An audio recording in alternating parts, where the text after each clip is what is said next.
Γιατί επιμένουμε να φτιάχνουμε τα κεριά μας με ξύλινα φυτίλια και αποφεύγουμε όσο μπορούμε τα βαμβακερά? Μείνε στο βίντεο και θα σου μιλήσω για 3 λόγους επιστημονικά τεκμηριωμένους, συν ένα λόγο που στην Κάρμα Ζεκάμιλ αγαπάμε λίγο παραπάνω τα ξύλινα φυτίλια.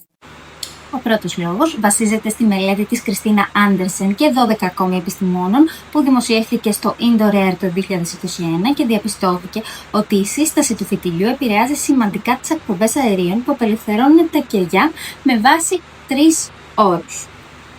Black carbon, δηλαδή ο μαύρος άνθρακας ή η εθάλη αλλιώς, τα μαύρα δηλαδή σωματίδια από την ατελή καύση. Ακόμη το particulate matter, τα αερούμενα σωματίδια κάτω από 2,5 μικρομέτρα, δηλαδή τα μικροσκοπικά σωματίδια που εισχωρούν βαθιά στους πνεύμονές μας, και την PHS, δηλαδή τους πολυκυκλικούς αρωματικούς υδρογονάνθρακες, τις ενώσεις δηλαδή που δημιουργούνται όταν κάτι δεν καίγεται πλήρως.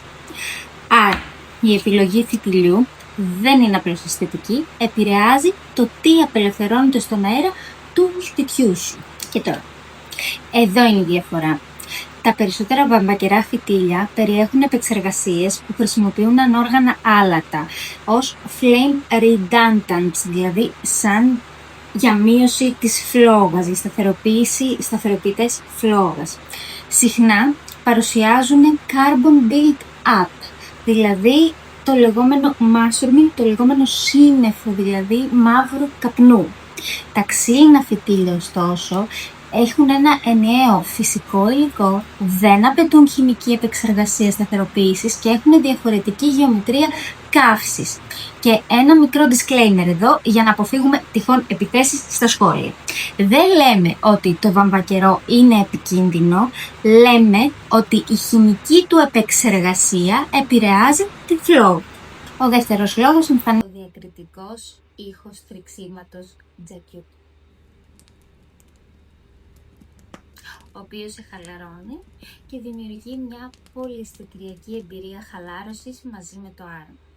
Κλείνοντας, δεν λέμε ότι τα βαμβακερά φυτίλια είναι επικίνδυνα, άλλωστε τα χρησιμοποιούμε ακόμη και εμείς σε διάφορα προϊόντα μας. Ωστόσο, στις πιο βασικές μας συλλογές προτιμούμε τα ξύλινα. Και ο λόγος είναι, όπως συζητήσαμε, ότι η επιλογή φυτιλιού επηρεάζει τη χημεία της φλόγας και εμείς επιλέγουμε αυτό που μας δίνει πιο σταθερή και ελεγχόμενη καύση. Ακολουθήστε μας, γιατί στο επόμενο βίντεο θα σας δείξω πώς να φροντίζετε σωστά τα κεριά σας με βάση τα ξύλινα φυτίλια.